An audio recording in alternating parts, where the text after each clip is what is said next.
Hi everyone, welcome back to our channel, the beauty enthusiast. How to get a perfect skin. To be more fair, you can have a perfect skin, but you can have a good, healthy looking skin. For me, perfection, I think, is for human beings, yeah. But you can always have something very, very good, if you know what I'm trying to say to you. And you cannot just wake up and just do nothing about it. Obviously, nothing good comes easy. You have to work for it to actualize. Like, if it's something you want, or it's a dream for you and you want that dream to come true, you need to work towards that dream come through, if you know what I'm trying to say to you here. If you're seeing this face for the first time, my name is Asma Zakari. Please do well to subscribe to my YouTube channel. Don't forget to also press the or punch the like button and drop your comment in the comment section. Personally, I use my products. If you see my videos, I don't think I have any video where I used any product outside mine, except if it's makeup videos where I use makeup products, because obviously I don't make makeup products. But when it has to do with skincare, when I say 100% of the time, I can't remember doing any video where it wasn't my products that I use. So when I am making reference, honestly, I'll make references to my product, but from that reference, you can also source for something close to that. Personally, there's something I really appreciate about skin care brands like the Ordinary, the Inky. There's something I appreciate a lot about them. Even CeraVe, I think so. But Ordinary, for me, that's my focus. Is the fact that they list clearly the percentage of the active that is in whatever ingredient. So what I'm trying to say to you is that for you to get a good skin, a healthy looking skin, attractive, healthy looking skin, you need to have a skincare routine. It all depends though. If you have an unhealthy skin and it's really, really bad, then I would recommend you going to see the dermatologist first to know whatever it is that will be given to you in form of treatment. But then there's something very important that I told you, on my community, I was actually promising a story time, and so I think I'll reserve this information for my story time. Relax. So what I'm trying to say basically is that if your skin condition is not too bad, then you can indulge in skincare routines. But even before you indulge in skincare routines, do your research. What I mean by do your research is try to understand your skin type. Like for me, I've gotten to a point where now if I'm talking to you, I straight up ask you what kind of skin do you have, what is your skin type. And to me, I feel disappointed if you don't know. Honestly, like that is how awareness now, virtually everybody now has an Android phone. Maybe my grandma in the village doesn't have, fine, but like what I'm trying to say is like 70% of people now have an Android. That's why that sometimes that I just give you an information, go and Google it by yourself. This is vitamin B, go and find out what it can do on your skin. This is vitamin A, go and find out what it's going to do on your skin. Because for me, information is too generous now. So I don't feel comfortable with the fact that you wake up and tell me, hey, I don't know what that. No, no, please, you should know. When you decide to combine things that you don't understand, blame yourself for those mistakes. So basically, what I'm trying to say is that we have gone to a point where there's a lot of information out there. There's a lot of educative videos from all sorts of dermatologists, experts, skincare formulators, estheticians, therapists. They are there. TikTok, both the good and bad and ugly. That's another thing. You have to be very careful what you absorb. But what I'm trying to say is that you need a healthy skin, right? There are things you need to incorporate. Now, having a healthy skin starts from the fact that you have not damaged your skin. Aside from the fact that maybe you have skincare problem, which I said you can go and visit the dermatologist. As long as you have not messed up your skin, which of course the messing up that I'm talking about is the fact that you have not bleached your skin or you've not used harsh chemicals. Because I see some people coming to me, they have messed up their skin using harsh chemicals, and they come to me and expect overnight to have a healthy skin. To start with, you have compromised your skin barrier, you have messed up the stratum corneum of your skin, and you cannot just expect it to flip from 0 to 1000. And that is why in the first place there's always the warning of don't start what you cannot finish. Do not use harmful chemicals. Do not damage your skin barrier, because sometimes it's really difficult to get it back, especially with individuals that have gotten to a certain age. You get what I'm trying to say to you? Like, let me give you a quick example. For instance, a lady in her 20s might easily mess up her skin and get recovery within a short period of time. But you meet another lady maybe in her 50s, 60s, messing up her skin at that age. See, I'm not trying to jinx anyone here, but that damage might be there for you forever. Or even if it clears, it will not really clear. You can never really get it back as it was before you damaged it. It could just reduce. So that is the reason why do not mess up your skin. Do not, because later on is something that a lot of people do not realize, that it's just like plastic surgery. When you do it, it's an irreversible procedure. Even if they tell you it's reversible, it cannot come back to normal. I have been ranting for 5 minutes.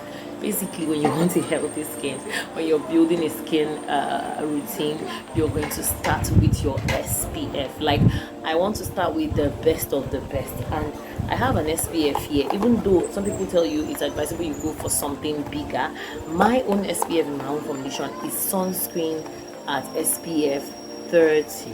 And if you can see it, no, I'm using my phone, so it's the front of the phone, but basically it's SPF 30. If you want to see pictures of all of these things, go to my Instagram handle. I'll drop my Instagram handle somewhere here.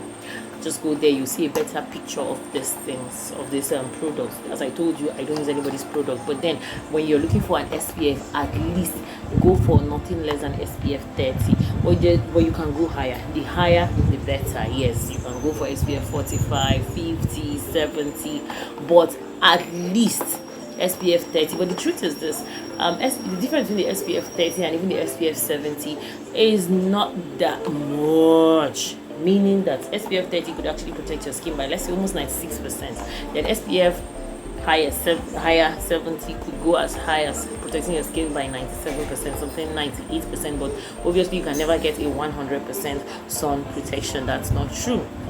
So basically, the distance or the difference between the SPF 70 and the SPF 30, that's the protection, is not more than 1 or 2 points in between. And the only advantage of using higher is the fact that even when you fetch a little, which that's why most people recommend high as 50, is the fact that when you take some of it, the fact that it's higher, there's this assurance of getting more coverage. But then if you take your time, I have videos where I show illustrate how to use SPF. Yes, just take your time, and depending on how that formula is produced or how it's formulated, just take your time to rub it onto your skin. Like as I speak to you right now, I have an SPF on my skin. Yes, I coated it like 2 layers. I did the first layer, waited a little bit, then coated the second layer, and then it diffuses. Yes, I use the mineral SPF. Although some people that have sensitive skin say that while they are blending in, it takes time. But honestly speaking, the mineral SPF is my go-to, is my thing. I won't even compromise it for anything because it doesn't even sensitize my eye. It doesn't cause any eye sensitivity. But there was one time I used the chemical SPF. It messed up. Like in fact, I had to even get eye drops eventually. It messed up like my eye. I didn't like the sensitivity that it created in my eye. Meanwhile, your SPF goes hand in hand with your vitamin C. Now, if you're an oldie in my channel, if you're familiar with me when I talk about my formulas, is the fact that my vitamin C is not your ascorbic or L-ascorbic acid. My vitamin C is the sodium ascorbate phosphate. I can't get tired of these products. Like the sodium ascorbate phosphate is a B. Trust me, is a BAE. Like it's just a bomb, and I use it at 5% gel. And the way I formulated it is actually a gel, but it has a little bit of an emulsifier, so you can use it in place of a face cream in the morning and then apply your SPF on top. And this is what the vitamin C does. I don't know if I should come up with a video separately about vitamin C. Vitamin C is an antioxidant, a very, very good antioxidant.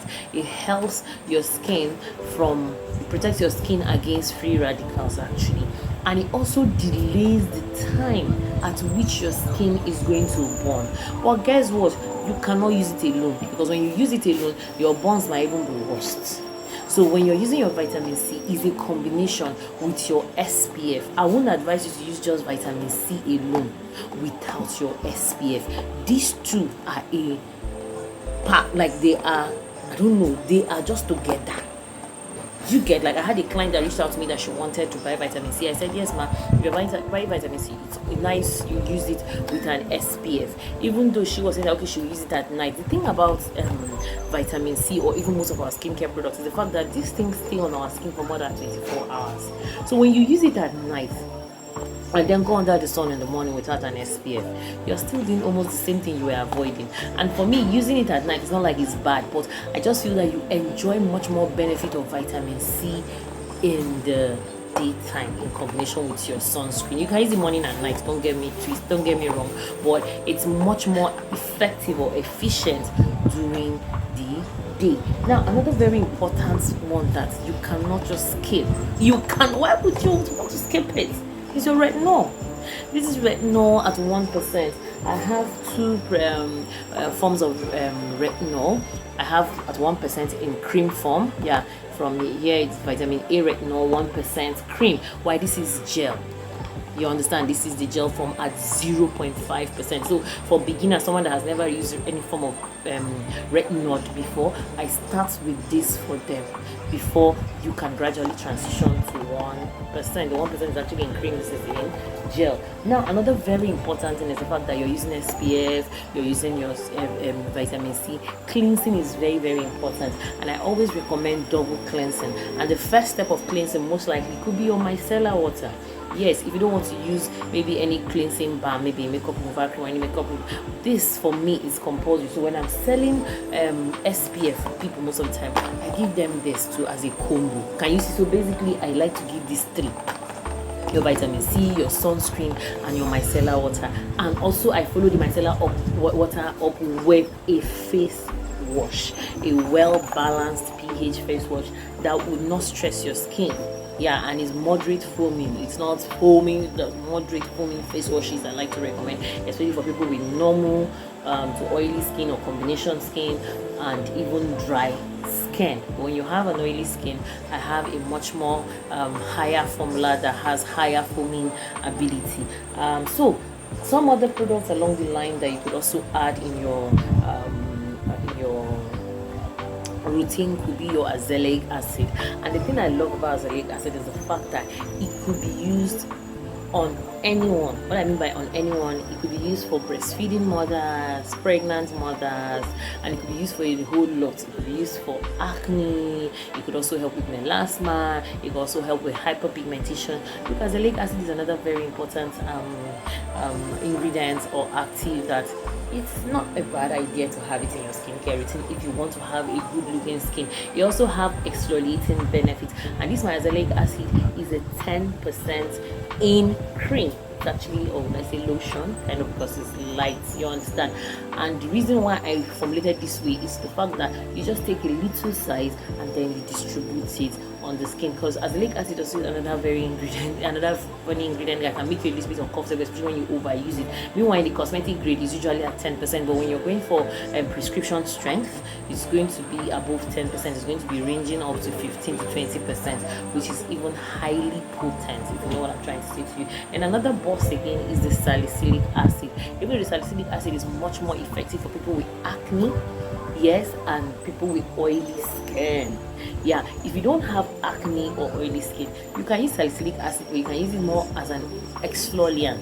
So I use salicylic acid, but maybe I use it just once in a week or once in 2 weeks, depending on whatever I use in between, because I also use lactic acid, I also use azelaic acid, yes, and all of these things are exfoliants on their own. And azelaic acid is also an acid, an exfoliating acid. Yeah, it has exfoliating properties as well, and it has drying up ability. I'll come up with a video on how to layer azelaic acid for you. Like, I layer it almost similar to the way I layer retinol, but for retinol I like to do the sandwich method, that is before the retinol and after. But for azelaic acid, mostly is before, and I don't go after any longer. Yeah, so that's the is not as aggressive as your vitamin A. And one very important product too that I didn't come with is the vitamin B. But basically, vitamin B is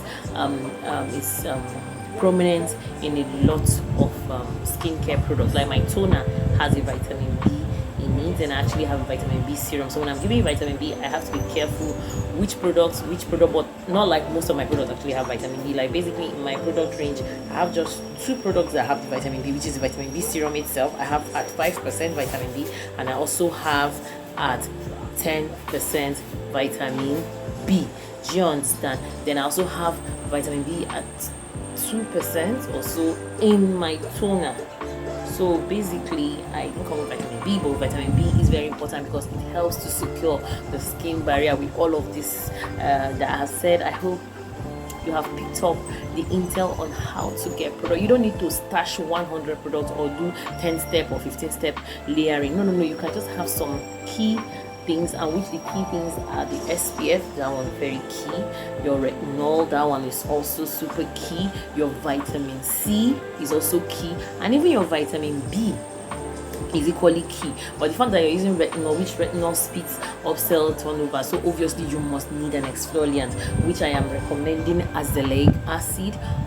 You can also use salicylic acid. You can also use lactic acid, but lactic acid is much more suitable for people with dry skin because it has very beneficial hydrating properties. People with also combination skin can also benefit. Like me, I love lactic acid because I have a combination skin, my forehead, my neck area. So each time I use lactic acid, to be honest with you, I feel really comfortable. Alright, I don't want this video to be too long, and thank you so much for coming back to watch my video. Returning subscribers, I really appreciate you guys. New subscribers, thank you and welcome. So good to have all of you here. So please don't forget to subscribe to my YouTube channel, like my videos, share my videos, and see you in another video. Bye.